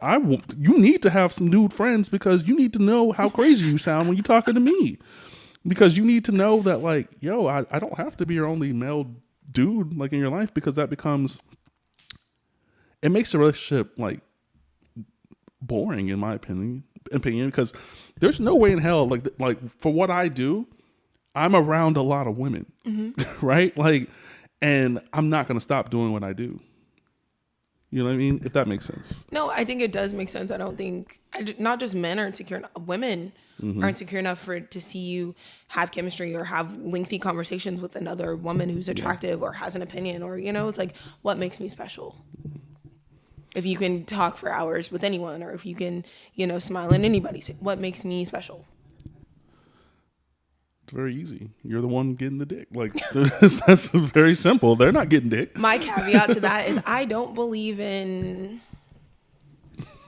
that. Like, you can have sex with whoever you want. I don't, like, if we're in a relationship, whoa, you can have sex with whoever you want, because two things. One, you're going to do it, whether you tell me about it or not. You're gonna fucking do what you want to do. Like truple stuff? What is it called? Truple? Thruples? I'm not really into, like, I don't personally want to have sex with a bunch of people, but if you want to stick your dick wherever you want to, like, I don't care. Secondly, because I feel like our relationship should be deeper than that. Our relationship should not be just of the flesh. Your flesh is gonna rot, it's gonna whatever, but hopefully we connect mentally and emotionally, and we have common interests, and so that sex is not the only thing holding our relationship together. So you have sex with somebody else, it is what it is. If you take somebody else on a date, if you're cuddling, if you're having drinks and enjoying conversation with somebody, that's where my feelings get hurt. But, like, sex is whatever. So someone could clap cheeks and that be it, but no, like, dates. Yep. Don't care. That's the theme of this last couple of episodes. I had somebody on, shout out to Bree. She came across a ton of followers on Instagram. I think she's at 100 plus K now. Wow. Shout out to Bree. And she was telling me, it's a part of the conversation. So y'all go listen to episode 69. It's really funny, really crazy too. But she was saying, like, she only slept with one dude from, like, age 16 or 17 all the way till she's like 27. So she only had one dude. She has two kids. For 10 years? Yeah. Jesus, that is and a long then time. When they kind of decided to, you know, kind of still be parents to the kids and still be, like, that half of everything, but also they allow each other to, like, do whatever the fuck they want. So they're, like, in an open relationship? Yeah. And I was like, no, thank you. I'm not clapping cheeks behind somebody. If you really want that to be you, cool, we can be friends. Like, we can reduce the relationship to friendship. You fuck whoever you want. I'll fuck whoever I want. We can just be friends. You don't get everything that comes with a relationship and friendship. So yeah, some things will be taken away. You know what I'm saying? We're going to reduce some things. But yeah, no, I'm cool. With that being said, I do have, like, there are some, like, when I'm in that situation, there's some rules. Like, there are some boundaries. And I'm just like, you know, do whatever you want.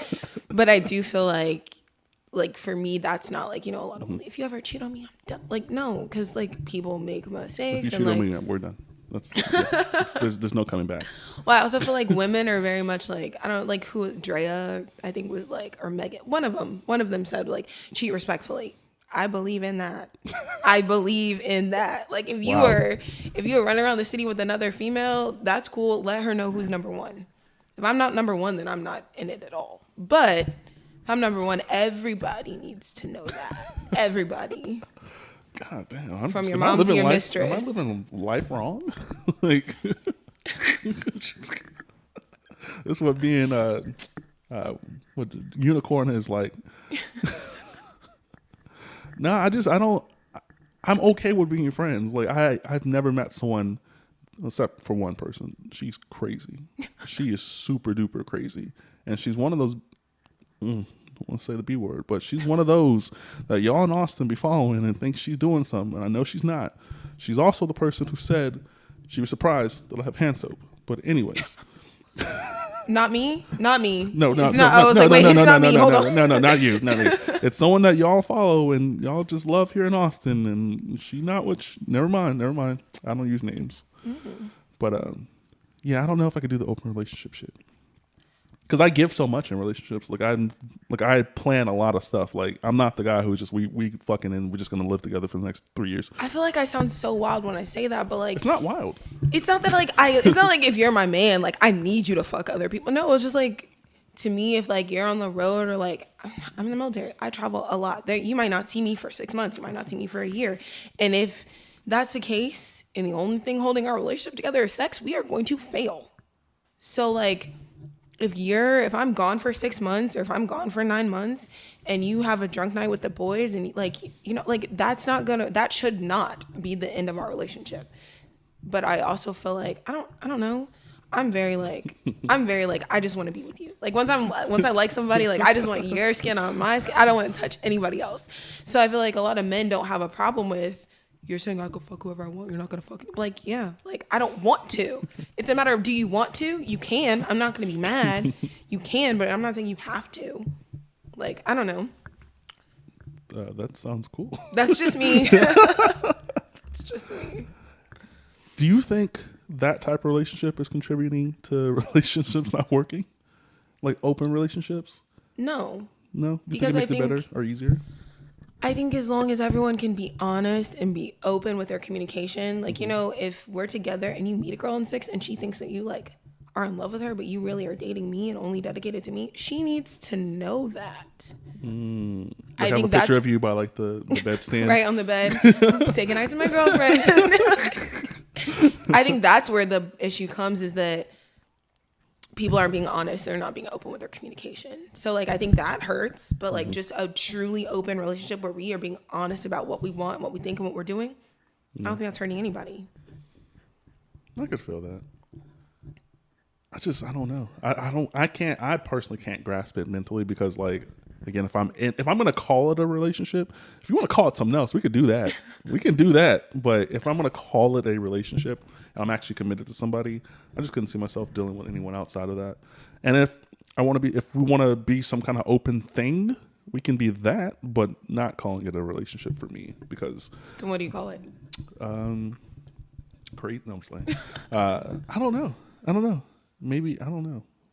But I couldn't see myself doing that just because that's just my personality. That's just me.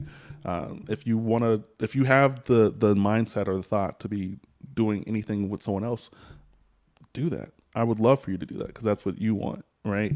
That's not what I want. So I'm going to go do what I want with who I want. Because there's plenty of people out there in this world. Like, we're not just here. Like, we're not just here With in you Austin. saying that though, like you could be in a committed relationship and let's say it's a long distance relationship and you're like, oh, my neighbor that just moved, she's fuckable, but I won't fuck her because I have a girlfriend. Correct. So do you not think you still want to? You just won't because of somebody else, but you still want to. I mean, I could also go to your family reunion and see a cousin that looks better than you and be like, I'd want to fuck your cousin, right? Like, But like, but you I won't. wouldn't. But you still want to, and that's my thing. Is like, life is not long enough for you to wait it out. For you to like, you want to fuck my cousin wants to fuck you. Like that gets a little messy, but like, I don't want you to not do it because of me. I don't want you to not have your best experience and live your best life because of. But I would do me. that. I mean, my best experience for me personally would be in a relationship because that's what I want. Like, I've always wanted like the relationship status thing, right? But like, if that's not something that the person I'm interested in doing that with is on, I will just then be single and doing whatever the fuck I want to do.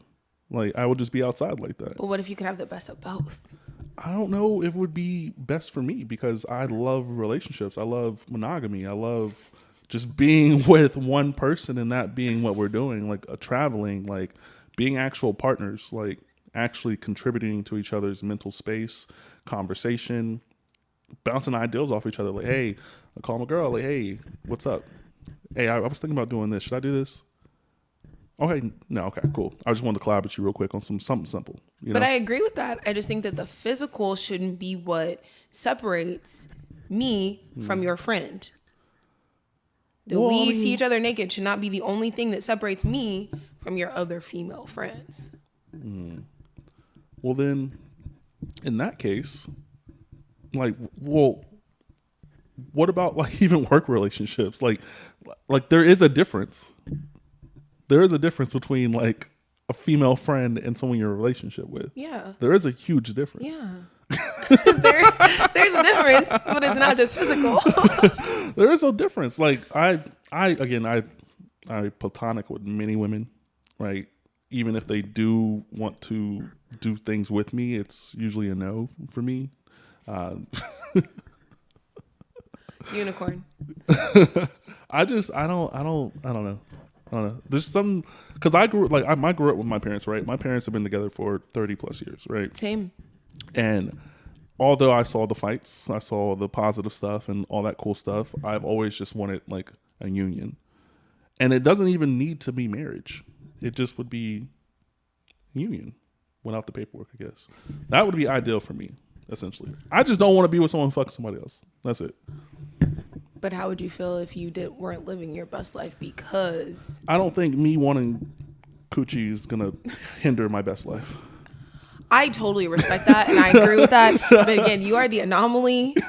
And most men, like I feel like that's why a lot of couples our age group break up is because of physical attraction or because of sex. If I spend my time with you and I give you my time in a relationship setting, I picked you already. Like you don't have to worry about nobody else. Like you're the person I want to be with. That's it. At that point, there's no other. Like you're gonna see attractive people all your life. Like that's the fact. You're gonna be 60 plus years old and you're gonna see someone in their 30s, maybe in their 20s if that's how you get down. And you're like, yeah, she's fine. Like that's facts. It's having that restraint and having that ability to be like, what's more important? The I just don't want you to relationship. feel restrained. There's. I want you should. to want me. I want you to pick me. I do want you to like, oh, that's my girl. I want her, but I don't want it to be like, oh, I love my girl, but I would fuck you. Like, you can love me and you can fuck her. Those don't separate each other, you know? Like, those two things aren't mutually exclusive for me. I would say maybe in a situation where it was like a threesome thing, I could deal with that. But I don't have the energy or patience to deal with somebody fucking else, man. Like, I'm getting old, man. I can't clap cheeks like I used to. You know, you gotta I prefer to focus on one. And then fucking a lot of people too, or like doing extra stuff, doesn't really allow you to learn the woman's body that you're dealing with. You know what I mean? Like, because now you're gonna be doing shit that works for her with other women, and that's gonna hinder their sexual experience. And yeah, I don't know if you're a fucking grown ass woman, she should know how to direct you. that's another thing about communication. Sometimes women don't say what they like; they just get cheese clapped. And that's it. You know, that sometimes they don't communicate that because they feel if they communicate that, men may not continue to fuck with them. Same thing with men communication. They don't want to tell you because you may not fuck with them. It's everything is communication based. And again, you don't just know communication. You have to practice it. You have to do it often. Again, and it's different with every relationship, with every person. Every single relationship. You have to different. put the fucking work in. And people don't know that, or even if they do know, they don't want to put the actual work in. You have to learn how to communicate to effectively communicate. There's nothing in this world that is a skill that you're going to wake up tomorrow and just know how to do. Tomorrow I can wake up and be like, man, I want to be a WNBA. Well, at least in this society, you can be whatever you want. But yeah, you're definitely not going to wake up tomorrow and get that one. I want to be an NBA player tomorrow. Okay, so what are you going to do next? You're just going to go to the NBA team, knock on the door and say, hey, play me? It's the same thing with communication, man. People think that just because they tell you how they feel, that's effective communication, and it's not the truth. Do you think social media plays a part in that? Because it's like we're in an age of instant gratification. Yes, I don't know if it's the gratification part of it. I think it's the the way they are able to articulate themselves, right? So our age, so from like 27 to I'd say 32, that little bracket of time, we actually got to experience both. Like we got to experience outside of the 80s, and we also got to experience the internet, MySpace, Uvu, like AOL, like all that shit that happened, right? So in the most important years where you can actually learn effective communication, because I'm not saying you turn 18 and you need to just go take communication classes. Communication is built from the start, like from the start of your existence. So in that little pocket of time when we were like in our middle school, early teens, the only way we were communicating at that point in time was via typing. We were just typing out how we felt. We weren't actually saying it out loud. And that affects communication. So in that point, yes, because people feel more free to type out their feelings because it's not going to actually warrant a response from someone that they actually know. That's going to actually like present them with like pushback, right? Like if I go on the internet right now and I just type under a random comment or post, usually people who are going to also be on that post don't know me personally. So they're just able to type out a fucking giant paragraph. So yes, I do think social media does affect communication. Negatively? Absolutely. Okay. 1000%. Because again, I don't talk to people on social media like that. I don't care about your paragraphs. If you want to talk, come on the pod. Because I'm not going to sit there and type back at every fucking body. Like, y'all don't even know what you're talking about. Like, y'all just type in feelings. And once you're done typing that, you're never going to even bring it up again in your real personal life. Yeah, I feel like social media, like sometimes I get on there and I'm like, oh, that's a good point. And then I look at the comments. I'm so angry. I get so mad. Like, let me just turn my phone off. Just put it down. I don't need to say anything, but just put it down. This is a troll. You can't really think that. You can't really feel that way. Like, and people do. And that's the thing is like, they don't actually get to communicate that out. Like, and like form actual conversations. A lot of people just get on Google and start Googling words and using those words in their fucking sentences and paragraphs and shit, thinking that it's going to like elevate the conversation. No, you're just as dumb as you were before you Googled that word. It's cool. Just admit it. Admit you don't know. people don't read books anymore. I'm not a book reader. What? I'm an audiobook guy. Okay, audiobooks count as books. Shout out to Sierra, who has her book now on Amazon. Shout out to one of my original co-hosts. Y'all go get that. It's $14.99, I think, still. Maybe cheaper. I don't know. It was that cost at the time we put the book up there. But you guys definitely go get that. But yeah, audiobook podcast guy. Like I like audio. I'm down for audiobooks, but I'm also I like to write in my physical books. Like if I'm definitely like Atomic Habits is a book that I just recently purchased because I have it on audiobook and it doesn't absorb the same if I can't take notes. Like sometimes you really have to study and actually like put these practices, how is this going to relate to me, and put it in real life. And so like I do enjoy audiobooks. They're good for fiction or like moving, but if it's something I really need to implement in my life or something I really, really want to grasp, I need a physical copy. I don't think I've read a book in my adult life. Any book that I've had has always been audio. I like audio. I'm obsessed with audio, clearly. I mean, it makes it it makes it good for like if I'm driving or if I'm like in the shower or like laying in bed but something I'm really implementing, it's like a textbook. It's like I need to study, I need to take notes. Yeah, I need to see with my eyes. I don't got time for that. I'm on the go. Oh man, we're about an hour and a half. Oh wow! I stopped it, so I restarted it. But it's about an hour and a half. Was there anything else you wanted to talk about? Anything that comes to mind of like your brain? We talked about a lot. We covered a lot of stuff. I told you, like, it's just gonna flow, man. Like once it flows, it just flows. Once I set up my actual podcast, I would love for you to come to El Paso. I could do that. And I would love for you to talk to me. In the daytime. Yeah.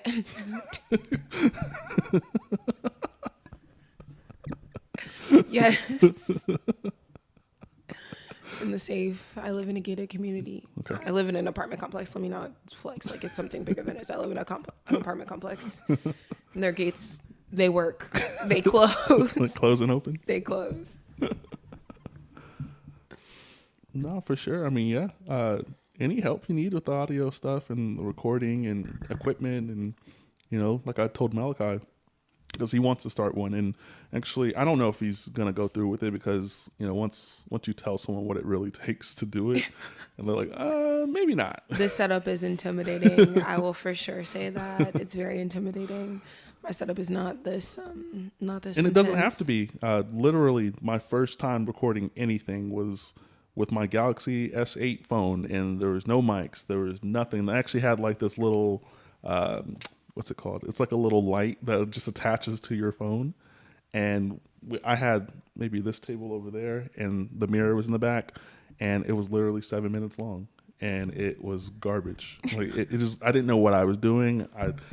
The person that came on for the first time, shout out to Courtney, Kathy, she was on recently as well. She was like, "You sound like you knew what you were doing." I was like, "I had no idea what I was doing. I was just yelling into a phone." And then eventually, we had a good friend of mine, Chloe, come on, and she's just so soft spoken. You might know Chloe Franklin. I don't know, maybe not. I don't know. Shout out to Chloe, but she's so soft spoken, and when I like went to go like edit things, you can't hear her, and I was like, how can I do this differently for a soft spoken person? So went, bought a ton of podcast equipment. Didn't even work the way I needed it to. I didn't have the right stuff. I didn't have the right mics. Like, it was a mess. Tried that, didn't work out. Pandemic happens, can't get guests. I was like, all right, scrap it. I changed the name of the podcast. I started over. I got 2 co-hosts, which is Raven and Brittany. Shout out to them. They helped build this up a little bit more than I probably could at that time. They did, I think, 28 episodes. And then after that, it's just been me and, additional guests. So I say that to say it's probably going to suck at first. If it's something that you really want to do, and you got to want to do it for like the right reasons too. A lot of times people will see like the bigger podcasts, the ones who have been, because podcastings have been around since like 12, 15 years. Like the second iPhone had a podcast port thing, or like a little app thing. So like people have been doing them for a long time. It's just become really big in our community at this point. And then also just knowing what you want to talk about. Like a lot of times people are like, oh, I want to touch on what they talked about on TMZ and celebrities and this and this. I'm like, okay, if that's the lane you want to go in, just know that's the lane you're probably going to have to stick in for a while, versus just having pure conversations and not being an asshole. A lot of people tend to be assholes when they start podcasts. They think they're the best. I've done tons of other people's podcasts that don't even exist anymore. Oh. You know what I mean? And and it's as simple as just being consistent. That's another thing. Be consistent. But if you need any help, I know all the equipment. I know different price points. I can tell you exactly where to get. I got you. I need help. I got you. I know exactly where you can go. You can go in store to get a lot of this stuff. Like, this is not stuff you got to order online. You can get a feel of it. You can try one version of it, or just buy one and try it with just one, and then you expand. You get another stand or another mic or whatever the case may be. This is probably the 4th type of mic I've used throughout this whole journey. You know what I mean? So yeah, for sure. I think you'd be dope. I think you have an experience. You were in Europe for 6 months. Like that's an experience a lot of people here and around this state have never experienced before. And you did it as an adult. Like a lot of times people are military kids and like grew up around it kinda, but didn't get to do it as an adult. You're doing it as an adult. I went to Iraq too, just Oh shit. See, you've been. You have a lot to talk about, and that's something that I think would be really dope. So yeah, you got my help. Yeah. For sure. We'll get together. We'll talk about it. Let's do it. For sure. This fear is holding me back more than anything else. Just know, like, yeah, I'll do the first episode with you. I can even set you up to where maybe if you have people you communicated with in other countries, they can call in and they don't have to be in house. Like I've done it before. I had someone who made some shirts for us out in Atlanta, and he wanted to come on, so we just had him call in. We had a whole like 30 to 45 minute conversation with him on the podcast. Go check it out. I think it's episode, I don't know, but shout out to him. But he's like, yeah, if I come to Austin, I'll come on physically. So there's all kind of different ways you can do it and make it work for you. For sure. Anything else? Was anything else? Anything? No, thank you, thank you, thank you, thank you, thank you, thank you, thank you. Your soothing voice. I don't know. I felt like real nervous. If anybody watches the video, see how I started off to versus how I am now. Seeing your voice in the shot, like I'm loose. Yeah. Anytime anyone wants to come on the pod, I always say, hey, just come. Like, we'll figure out the details later. We don't have to have this whole back and forth beforehand. This is not, what's the best word? This is not a company picnic. This is just talk. We can just talk. Your opinions are your opinions. My opinions are my opinions. We don't have to argue. Conversation can flow when you don't have to argue. Like, I'm not being in an open relationship. But this is the Can We Talk podcast, episode 70. You guys enjoy the rest of your night or day whenever you're listening. And again, thank you guys for listening as well. Have another